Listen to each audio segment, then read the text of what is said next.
Go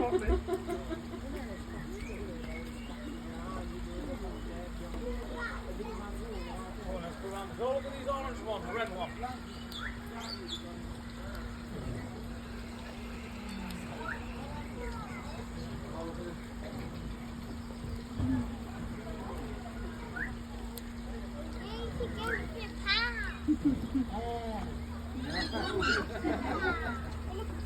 Yeah.